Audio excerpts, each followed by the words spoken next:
you recently wrote a piece about AI and creativity.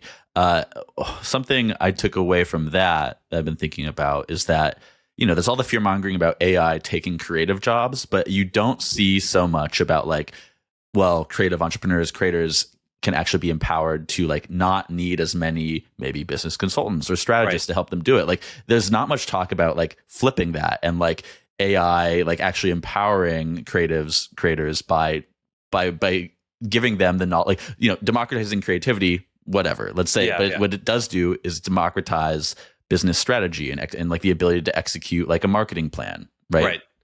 And the ability to, I mean, again, like there's different ways to look at it. So people are afraid AI is going to sort of replace creativity, which I don't believe. I think that if anything, it just makes it more valuable. It makes it more valuable. However, ask a creator if they do stuff that they don't like doing.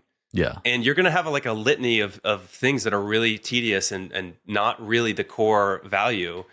And there's a lot of low-hanging fruit to just use AI. Like from what I can see is just like a lot of things are going to probably become easier to do, which is good. And that also means that more people are going to be able to participate in the system because it just takes less effort to actually enter it. But you're still competing on your core creativity. Like what do you have to bring to the table at your core? Like, can you connect with another human being? Can you connect with multiple human beings?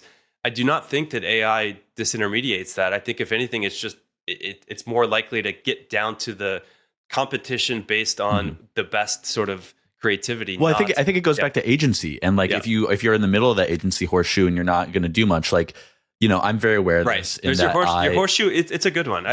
Thank you. I'm still workshopping it, but no. So like, if you, I'm very well aware that like a lot of what I put out is this like advice that, asking creators, how did you do this? How did you do that? Whatever. And people aren't always willing to share. They're not always willing to give up like the tactic they use to make this video go viral, whatever. But I'm always like, I think they're misunderstanding what the giving away the sauce, because the sauce isn't necessarily the tactic. It's the agency. And that's the barrier. That's the thing, is maybe AI can put people who are more high agency much further ahead and leave the lower agency people in the dust.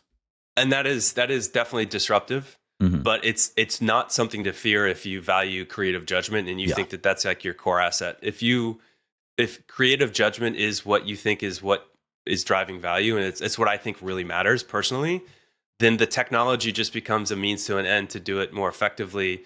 Of course, it will change. Of course, it's not going to look the same as it looked 5 years ago. But creative judgment is about connecting with other people, and I think that insight is like timeless and was just not going to be replaced by technology. However, if you do something that doesn't require creative judgment, and that's a really big part of how you make a living, it is a risk, right? So I do understand the fear, but I still think that it's better to have more people being able to use their creative judgment to create value in the world, because that's what value is. I love that. Yeah.